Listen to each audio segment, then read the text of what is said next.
I'm back. I wanted to talk a little bit more about the video that I uploaded this morning, and I got Mama. Hey, Ma. Hey, babies. So, Ma, how do you feel about they can't afford their one bedroom? They got late fees just racking up and stacking up and stacking up. They keep getting late notices put on their door for late fees. They keep having to go to the office and pay a shit ton of money on top of the rent. That's all. Like the rent is what, however much, and then they got to pay more on top of it because they've been late for several months. And then either they late for several months or they missed a few months of rent for the one bedroom. How do you feel about that type of person trying to get a two bedroom But not over here, boy. in the same apartment complex No, that they can't pay their rent for the one bedroom in? no. You still gotta pay. My thing is, if you can't afford to pay the rent for the one bedroom, Why get a 2 bedroom? that's what I'm saying. Why get a two bedroom if you can't pay the rent for the one bedroom? If the one bedroom, you complain about that being so expensive and rent being too damn high, you gotta choose either pay your rent or pay your light bills because rent keep going high. If you got, and then there's been times you had to go without food or without clothes or without washing and stuff because you had to pay your rent, or it was either your rent or your light bill. If you got to go through all that with a one bedroom, imagine how bad it's gonna be with a two bedroom. Unless you want somebody to come stay with you. And then the person that's come staying with you, you got two choices of people to come stay with you. One, she can't pay her rent where she live already for her one bedroom. Oh, fuck no. Then the second person, she not paying her rent. Somebody else is paying his mortgage. She got sugar daddy paying his mortgage and her rent. You think that man gonna pay her rent for her and another person in that 2 bedroom apartment and the light bill and the food bill and all this for two people? I am not doing it. Would you put yourself in that situation? Wait on me.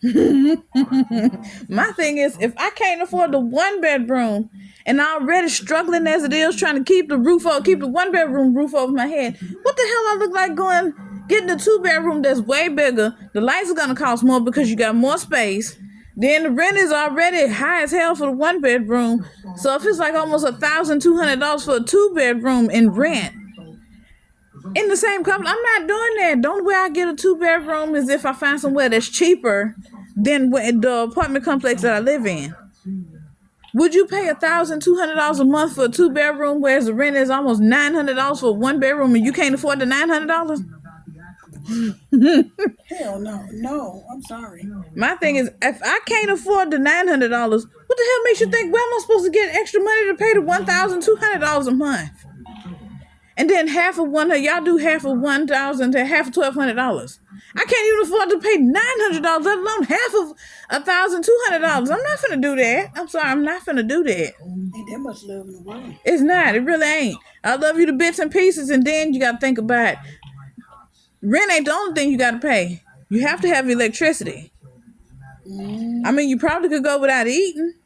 Oh, and then don't mention the apartment have water bill too, so you got to pay rent, lights, and water bill. And trash pickup and... Do you got to and add all that up with the $1,200 a month? You already paying all that with the almost $900 a month for the 1 bedroom. If that's taking you for a loop and making you struggle with the $900 a month rent, the light bill, the water bill, and the trash pickup, and you can't afford that in the 1 bedroom, why the hell would you sign yourself up to do that in the 2 bedroom?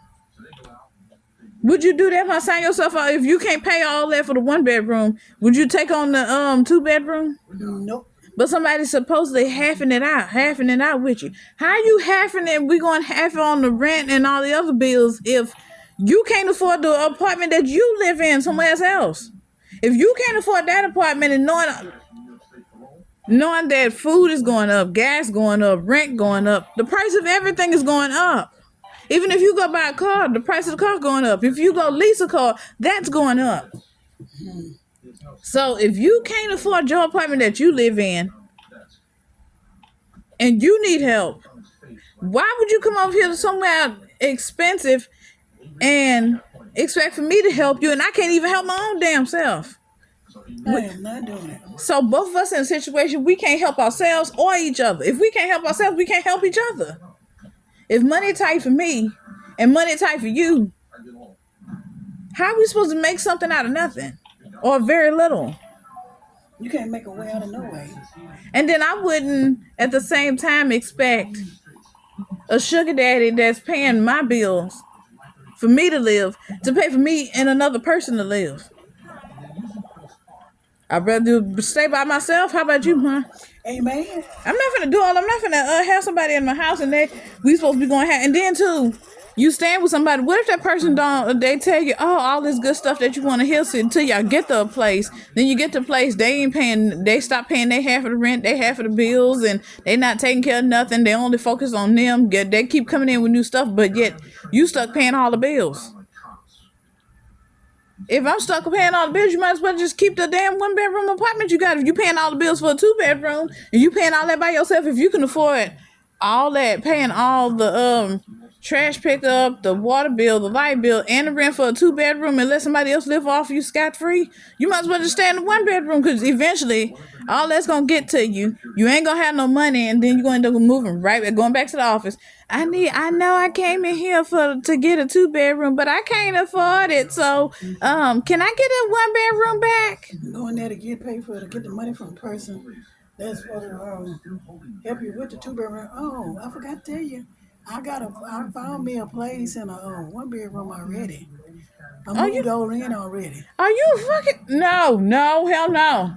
I'll just keep the shit the way I got it now. I can't. No, I'm not paying nobody else's rent. Hell, I'm already struggling trying to pay mine. If I could pay double the rent for a 1-bedroom, but in this case for a 2-bedroom, I might as well just move in a 2-bedroom by myself. And where you supposed to get? Where are you getting all this extra money from? Yeah, that money saved, and now the other person already moved. I got my place already moved. You already have a 2-bedroom. Now you expect for them to give. They have. They're not giving their half. They stuck with it. And you got to pay the rest of their rent and your half of the rent for the next month and a half, or next 2 months. You paying for a 2-bedroom, and then you ain't there. Come to find out, you ain't ate in 2 months. Your lights by a hair away from getting turned off, hair trigger from getting turned off. Your the trash is just piling up, and you getting extra late fees on top of the late fees you already had from the 1-bedroom. Why set yourself up for that? Why put yourself in that type of predicament? I understand, yeah, it might be family or it might be a real close, trusted friend, but some people you just can't trust.